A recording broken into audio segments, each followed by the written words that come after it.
नमस्कार। आपका अखबार के YouTube चैनल पर आपका स्वागत है। मैं हूं प्रदीप सिंह। आज एक नई तरह की बात करने का, एक नए तरीके से अपनी बात कहने की कोशिश करूंगा। आज मैं किसी खबर पर बात नहीं करूंगा। आज एक चित्र पर, एक फ़ोटोग्राफ पर बात करूंगा कि उसमें जो लोग दिखाई दे रहे हैं उनके मन में क्या भाव चल रहा हो और उनके चेहरे पर किस तरह की भावभंगिमा है, किस तरह का भाव है उनके चेहरे पर और वो क्या कन्वे कर रहा है। जिनकी बात कर रहा हूँ ये 4 लोग हैं। इस चित्र में आपको दिखाई देंगे प्रधानमंत्री नरेंद्र मोदी, केंद्रीय मंत्री नितिन गडकरी, पश्चिम बंगाल की मुख्यमंत्री ममता बनर्जी और मध्य प्रदेश के मुख्यमंत्री शिवराज सिंह चौहान। अब ये चित्र बड़े ध्यान से देखिए और मैं आपको बताने की कोशिश करता हूँ कि इसमें इन लोगों के मनोभाव क्या चल रहे हो। आप देखिए, पहले चित्र की बात करता हूँ। आप नितिन गडकरी की ओर देखिए, बड़े कातर भाव से देख रहे हैं और शायद हड़बड़ी में या किसी और वजह से हाथ जोड़ने का भी मौका नहीं मिला। अचानक प्रधानमंत्री शायद सामने आ गए तो कह रहे हैं, क्या साहब इतना काम कर रहा हूँ फिर भी आपकी नज़रें इनायत नहीं है। आपकी सरकार को चमका रहा हूँ, जो कहते हैं उससे ज़्यादा काम कर रहा हूँ, पूरे देश में दुनिया में चर्चा है काम की, फिर भी आप नाराज़ से दिखते हैं। अब ऐसा तो कोई अपराध किया नहीं। प्रधानमंत्री बनने की महत्वाकांक्षा होना ये तो राजनीति में बड़ी स्वाभाविक बात है, सभी के मन में होती है। हमारे एक साथी, उनके मन में भी थी और है, लेकिन आप उन पर मेहरबान हैं। मेरे साथ ये सौतेला व्यवहार क्यों? ये मुझे लगता है कि उस समय नितिन गडकरी के मन में चल रहा होगा। और क्या चल रहा है कि मैंने मांग कर मंत्रालय लिया था और अच्छा काम कर रहा हूँ, ये तो आप भी मानते हैं, आप भी स्वीकार करते हैं। आपने मेरे चेले को मुख्यमंत्री बना दिया महाराष्ट्र का, मुझसे पूछा भी नहीं। अब ऐसे दिन तो नहीं आने चाहिए मेरे। वैसे मैं मुंहफट हूँ, नहीं ये शब्द ठीक नहीं है। सोचा होगा नितिन गडकरी ने कि ये शब्द बोलना ठीक नहीं होगा। उन्होंने कहा मैं स्पष्टवादी हूँ। ये अलग बात है कि अपने इस स्वभाव का फ़ायदा उठाकर मैं राजनीतिक विरोध की भी बात कर लेता हूँ, राजनीतिक हमला भी कर लेता हूँ और बचकर निकल जाता हूँ। लेकिन आप साहब, आप कहाँ बचकर निकलने देते हैं? किसी को बचकर निकलने दिया है आपने? तो मुझे क्यों निकलने देंगे? मुझे अपना भविष्य पता है। मैं नागपुर का हूँ, लेकिन नागपुर वाले भी कहाँ हर समय साथ देते हैं, ऐन मौके पर हाथ खींच लेते हैं। पार्टी के राष्ट्रीय अध्यक्ष का दूसरा कार्यकाल था तो उसके लिए तो आपको दोष नहीं दे सकता कि नहीं मिला। उस समय तो नागपुर वालों ने साथ दिया नहीं। तो जब पार्टी अध्यक्ष के लिए साथ नहीं दिया तो प्रधानमंत्री के लिए क्या साथ देते? तो मैं जानता हूँ, जन्नत की हकीकत मुझे पता है, लेकिन इसके बावजूद महत्वाकांक्षा होना क्या बुरा है। मुझे ये भी पता है कि मेरी हालत जो है वो शोले फिल्म के जेलर असरानी जैसी हो गई है, आधे इधर आधे उधर, बाकी मेरे पीछे। तो दरअसल मेरे पीछे कोई नहीं है। तो लेकिन ये गलतफहमी मुझे बराबर बनी रहती है कि मेरे पीछे बहुत लोग हैं, इसीलिए मैं बोलता रहता हूँ। अब आपको तो सब पता है, फिर आप ऐसा क्यों करते हैं? आजकल मुझे एक दूसरी तस्वीर नज़र आती है। आजकल मुझे हर समय शरद पवार का चेहरा सामने नज़र आता है और उनको देखकर लगता है कि जैसे मैं अपने भविष्य की तस्वीर देख रहा हूँ। लेकिन देखिए, मेरा हौसला देखिए, मेरी हिम्मत देखिए कि आपके सामने खड़ा हूँ फिर भी मुस्कुरा रहा हूँ। तो अब तो कुछ रहम कीजिए। तो ये तो नितिन गडकरी के मन में भाव आ रहे होंगे, ऐसा मुझे लगता है।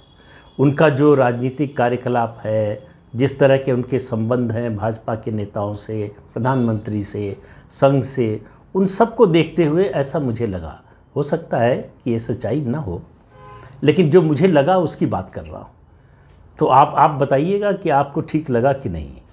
अब दूसरा चित्र देखिए, इसमें दिखाई दे रही हैं पश्चिम बंगाल की मुख्यमंत्री ममता बनर्जी, हाथ जोड़े हुए खड़ी हैं। इस मुद्रा में आपने इससे पहले कब देखा था ममता बनर्जी को? आप में से ज़्यादातर लोगों को याद भी नहीं होगा। और किसके सामने? मुझे नहीं लगता कि ममता बनर्जी किसी के सामने इस तरह से विनीत भाव से खड़ी हुई नज़र आई हो किसी भी चित्र में। तो अब ममता बनर्जी के मन में क्या भाव चल रहा है, इसकी बात करते हैं।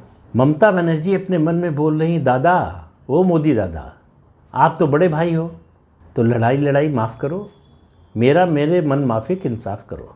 देखो मैं कितनी गुड गर्ल बन गई हूँ।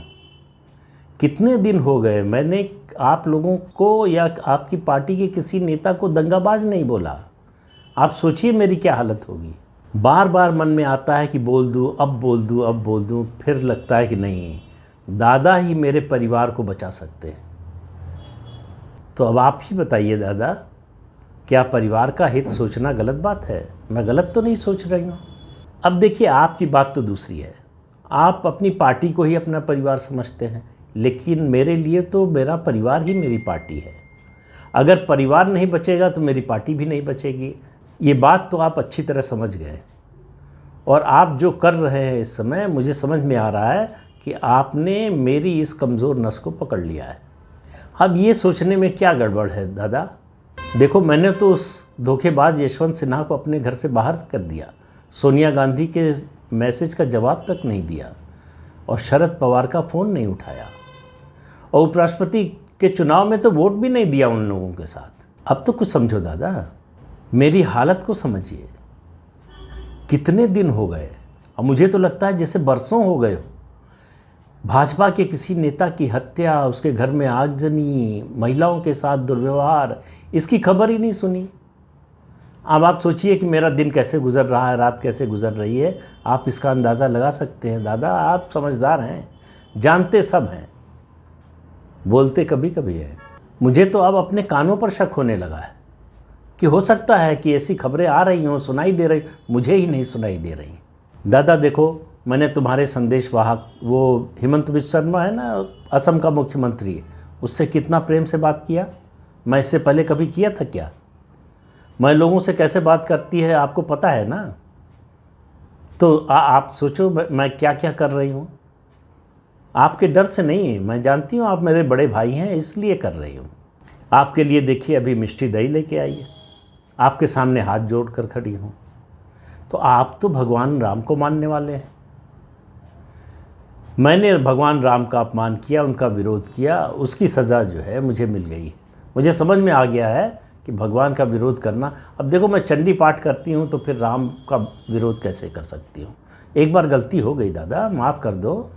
अब भगवान राम का आप बोलो तो मैं जय श्री राम भी बोलने को तैयार हूँ। और आप तो राम के भक्त हैं, और आपको ये भी पता होगा अच्छी तरह से कि भगवान राम शरणागत की रक्षा ज़रूर करते हैं।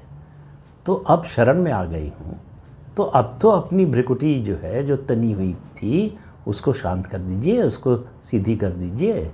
दादा, हमारा भगवान राम से कोई झगड़ा नहीं है, और जब भगवान राम से झगड़ा नहीं तो आपसे कैसे झगड़ा हो सकता है? आप बड़े भाई हो, मैं छोटी बहन हूँ। दादा, इसका ख्याल रखो। आगे से मैं आप जो कहोगे वो करूँगी, लेकिन आप मेरा ख्याल रखो, मेरे परिवार का ख्याल रखो। बस इतनी ही प्रार्थना है दादा। अब इस फोटोग्राफ में तीसरे व्यक्ति को देखिए, मध्य प्रदेश के मुख्यमंत्री शिवराज सिंह चौहान। उनकी हाथ जोड़ने की मुद्रा देखिए, उनके चेहरे के भाव देखिए। तो जो मुझे सुनाई पड़ रहा है वो मैं आपको सुनाने की कोशिश कर रहा हूँ। शिवराज सिंह चौहान बोल रहे हैं, अरे मोदी जी, मैं तो आडवाणी जी के चक्कर में फंस गया। उन्होंने मेरे ऊपर वशीकरण मंत्र कर दिया था, मुझे पता ही नहीं था, वरना मैं आपको चुनौती दूं, ये तो मैं सपने में भी नहीं सोच सकता हूँ। उस वशीकरण मंत्र का असर जब खत्म हुआ तब मुझे समझ में आया कि कुछ गड़बड़ हो गया है, लेकिन मेरी याददाश्त ही चली गई। मुझे याद ही नहीं है अब कि मैंने उस समय किया क्या था।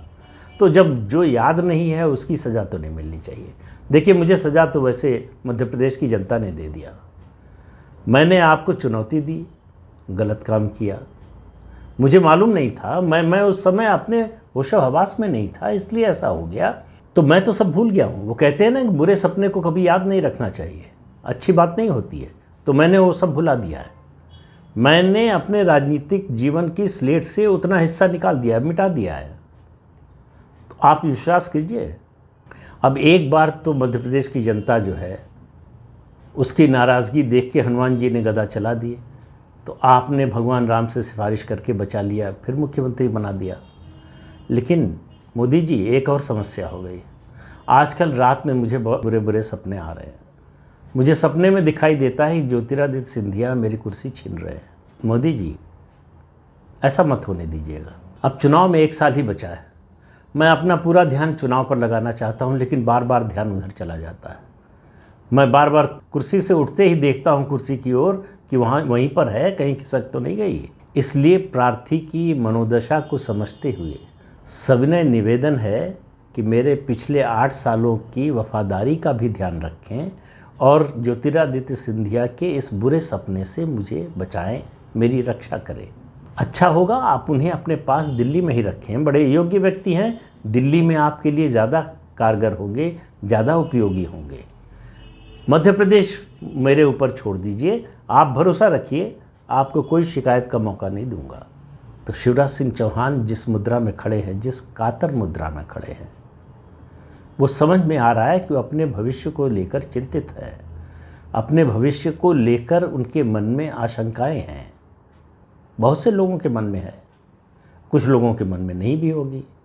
लेकिन इन 3 लोगों की जो मैंने बात की, मुझे लगता है कि जो वर्तमान राजनीतिक परिस्थिति है, इन लोगों के इर्द गिर्द जो राजनीतिक घटनाक्रम हो रहे हैं और पार्टी का शीर्ष नेतृत्व, बीजेपी का शीर्ष नेतृत्व जिस तरह से सोचता है, जिस तरह से फैसले लेता है, उसमें ऐसी बातें इनके मन में आना अस्वाभाविक नहीं है। इसलिए आपसे ये बातें की। हो सकता है बहुत से लोगों को ये बातें पसंद ना आए, कुछ लोगों को पसंद भी आएगी, लेकिन एक प्रयोग है। ये प्रयोग मैंने किया है, पहली बार किया है, और बताइएगा कि आपको कैसा लगा। आपको अच्छा लगा तो भविष्य में फिर कभी, बहुत जल्दी तो ये काम नहीं हो सकता, लेकिन कभी एक बार फिर कोशिश करूँगा। लेकिन आज के लिए इतना ही। तो अगले अंक में फिर मिलेंगे किसी नए मुद्दे के साथ। तब तक के लिए इजाज़त दीजिए। आपसे अनुरोध है कि ये चैनल देखिए, शेयर कीजिए, लाइक कीजिए और सब्सक्राइब ज़रूर कीजिए। नमस्कार।